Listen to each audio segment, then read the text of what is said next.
Happy Friday and welcome to ATI Pro Media. I guess if we're looking at the corn market though, maybe I should just say it is Friday. So last day of February, March is here around the corner. When the heck did that happen? But we're going to have our Feb crop insurance prices for corn, soybeans. We generally know what they are. It's the last day, but we'll get those final numbers. Then you'll have a couple weeks to decide what type of protection you're taking. Right? Are you changing? Let us know. What sounds good for 2025. Other headlines we got. I'm sorry, we're talking about it again. We're looking at tariffs. Trump confirms that we're going to see tariffs March 4th, but we know this song and dance. We got a long way till March 4th. I know he's meeting with Mexico and Canada, but time will tell. So he did confirm it. The he said, she said, looks like we're getting something. Other headlines we got some inflation data. Beyond Meat, right? That's everyone's favorite topic. Brady sent me a nice headline. He's busy today, so it's just me going solo. So forgive me if I ran. He's always good to, when I have him on, right, he keeps me grounded. But he's busy. He's been doing a lot of speaking engagements, which is awesome for him. If you're in that Kansas area, hopefully you attended one of them with Schooler Grain. But with that, I will go ahead and quote up the markets. I don't do it as good as Brady. I always say I'm going to get organized with my quotes so I can quote everything up. Hasn't happened yet. But anyway, March corn, we've got March corn down 3 3/4. May corn down 3.5, 477. Talk about an ugly week in the corn market. Soybeans trying to stay positive. May soybeans up a penny at 10.38. Chicago wheat up a penny and a half, sitting at 5.64. Let's jump over. Hard red wheat is down a penny. KC wheat, a little bit weaker than the other two, down 5 on KC wheat. Let's flip it over to cattle. So we've got live cattle down. Feeders, nearby feeders, trying to rally, trying to stay positive. Let's look at soybean oil. We've got soybean oil down. We did have a nice flash sale. I'll have to talk about that on soybean oil. Soybean meal is positive. Looking at nat gas is down. Crude oil down. And then we've got heating oil down as well. Let's keep going. Looking at we got to look S&P positive just a little bit. Give me 1 second because we got to talk about the Bitcoin price, and then I'm going to jump out of here. Bitcoin 82,000, down 3% today. Very much seeing a pullback, right? From the I guess euphoria of Trump getting in office. We're seeing it pull back. 82,000 on Bitcoin.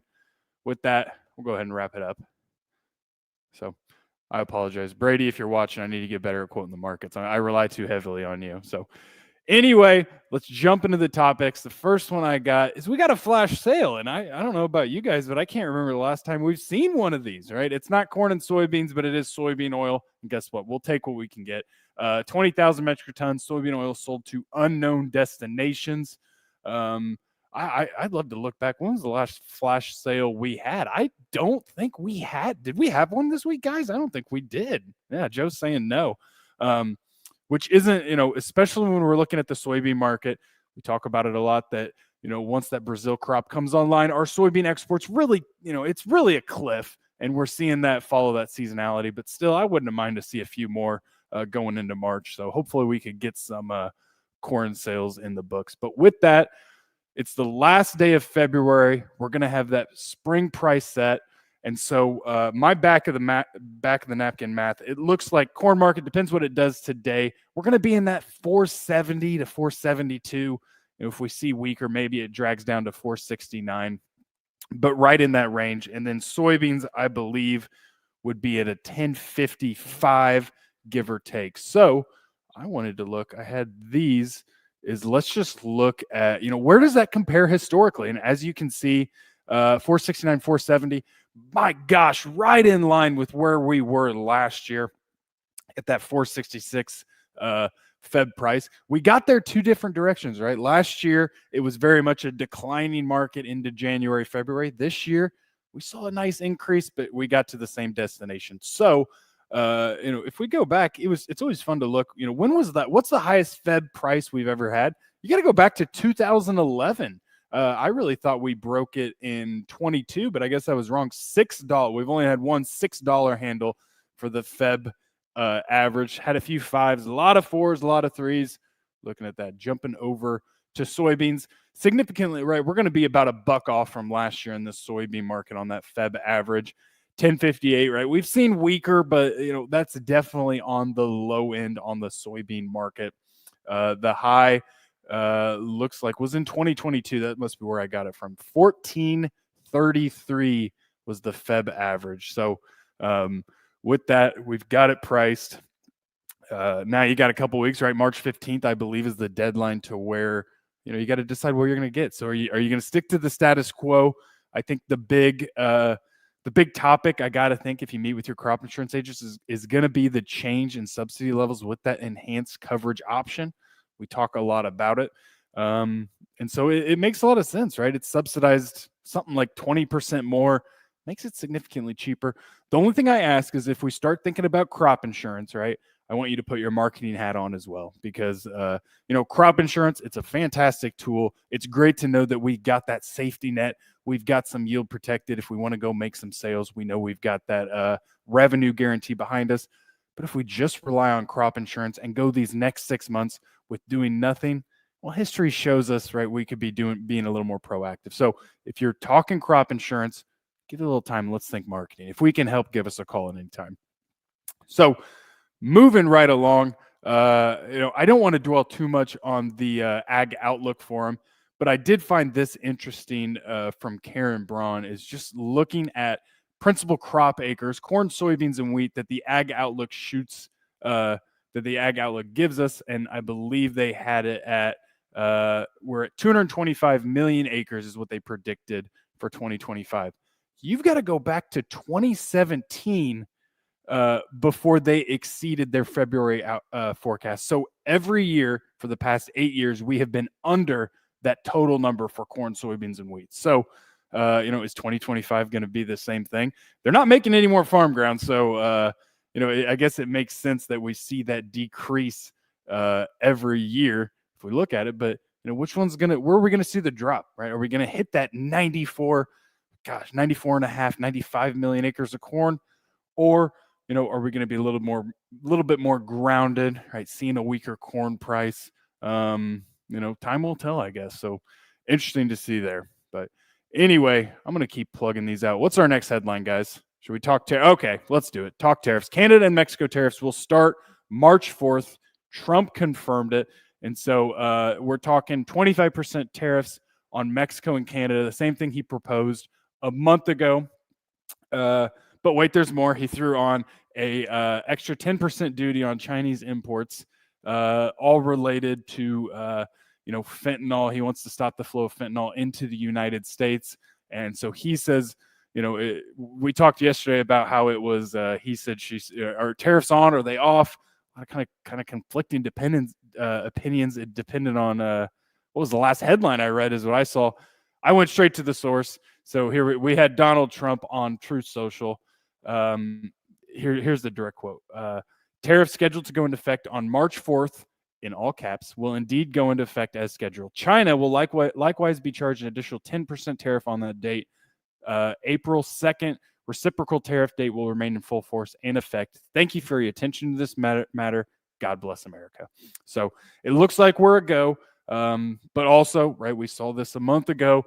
I think we could go through the weekend and maybe have a completely different headline. So, we need to be ready for the tariffs, see if they're going to, how they're going to, potentially negatively affect our little world in agriculture. But it looks like there's still a go as of right now. Now, come March 3rd, come March 4th, it could be a different story, right? Talks are, I saw that Mexico president was scheduled to have a call, was maybe scheduled to meet with Marco Rubio. I don't know, but as of right now, tariffs are on, so we're going to keep going them. So other headlines I had is we did see the Fed's favorite inflation gauge, that personal consumption expenditures. It measured 0.3% for the month, and then an annual rate of 2.5%. So generally right in line with expectations. We're not seeing any big jump in inflation. That was very much the fear, right? When we talk tariffs and we talk, some of the first 100 days in office with Trump, inflation was a big fear. We're not seeing it yet, right? No reason, I think, for the Fed to, make any decisions going forward. So I got to think they probably hold for the time being, which is exactly kind of what they said they were going to do. But so inflation right in line, 2.5%.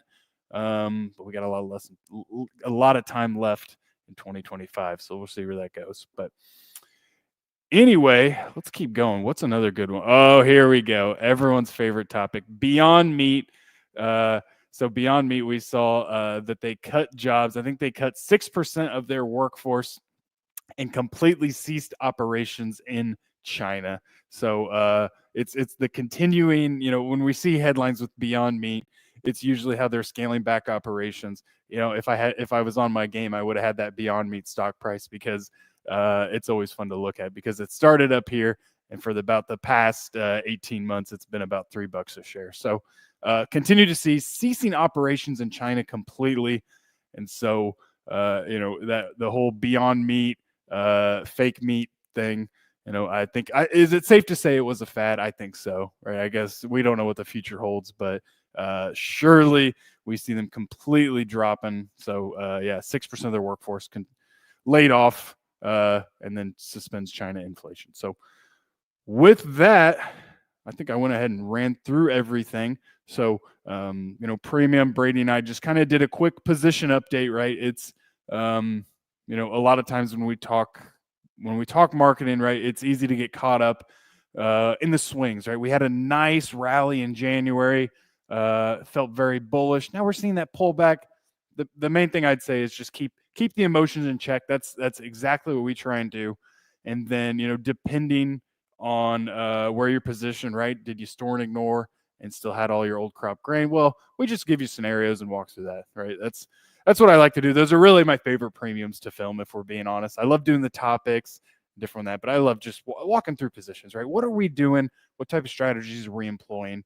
And just trying to put stuff in front of guys so they can make some good decisions. So with that, I got to think the premium, I'm going to talk a lot crop insurance, right? Let's make sure, look at different levels and do that. So that's what I have planned. But as always, whatever you guys want to hear, we're more than happy to talk about. So with that, let's pop a question. Let's get out of here. I hope everyone has a good weekend, and we're gonna go from there. Luke, how long until Beyond Meat is delisted?